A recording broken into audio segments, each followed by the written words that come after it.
மருத்துவ கல்வி மெடிசன்லாம் நல்லா தான் இருக்குது. பில்டிங் தான் ரொம்ப கொஞ்சம் டேமேஜ் ஆகி போயிட்டு இருக்குது. அது எங்கே போய் நீங்கள் இல்லை, அதாவது இப்போ தான் நம்ம தமிழ்நாட்டில் எல்லாமே இடிஞ்சு விழுந்து யாராவது செத்தா தானே இருக்கணும்னு விமர்சனம் பிறக்கும். அது வரைக்கும் நம்மலாம் பார்த்துக்கிட்டே தான் இருக்கணும். எப்போ சாகுறாங்களோ அப்போ அது யாரா பண்ணது என்னடா ஒன்று கேட்போம். அதெல்லாம் ரொம்ப கேவலமான ஒரு விஷயம். எப்போ தான் இதுக்கெல்லாம் விடிவு வேலை வரப்போன்னு தெரியல. எல்லாத்தையும் எடுக்கணும், எடுத்து எல்லாத்தையும் பார்க்கணும். இதெல்லாம் சரி செய்யுங்க, வேணாம்னு சொல்லல. ஆனா ஃபர்ஸ்ட் அந்த சாப்பாடு, அங்க கொடுக்குற சாப்பாடை முதல்ல ஒழுங்கா செய்ய சொல்லுங்க.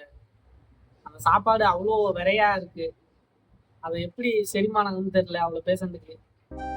காசு இருக்கிறவங்க கடையில வாங்கி சாப்பிடுவாங்க, காசு இல்லாதவங்க அந்த சாப்பாடை நம்பிதான் நிறைய பேர் இருக்காங்க. அதே ஒழுங்கா செஞ்சு போட மாட்டேங்கிறீங்க. நான் உங்களுக்கு வீடியோ போடுறேன், நீங்க வேணா பாருங்க அந்த வீடியோ.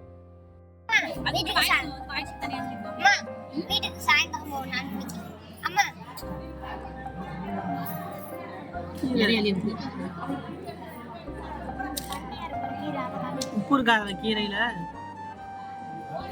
அது ஆனா உப்பு சாம்பாருங்க. உப்பெல்லாம் அரைப்பா தான் இங்க போடுவாங்க. உப்பு நீர் இருக்கிறவங்க எல்லாருக்குமே இந்த சாப்பாடு தானே.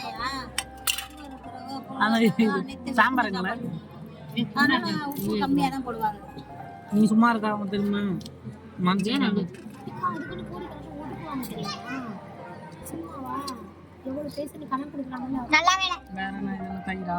அதனாலதான் தயிர் கூட கொஞ்சம் பரவாயில்ல. சாம்பார்